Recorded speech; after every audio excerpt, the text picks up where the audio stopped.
Hey there, welcome to today's video. Today we're going to dive into a fascinating problem that involves unions and string objects in C++.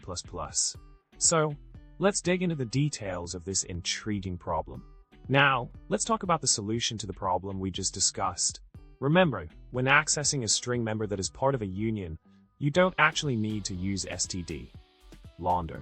Instead, you can simply access the string member directly. A neat trick you can use is to reinterpret_cast the union object's address to a pointer to the string object.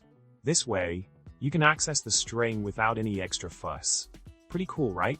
In summary, we explored a problem involving unions and string objects in C++, and we learned that when accessing a string member of a union, you don't need to use stdlaunder. By using reinterpret_cast, you can access the string directly. I hope you found this solution helpful and interesting.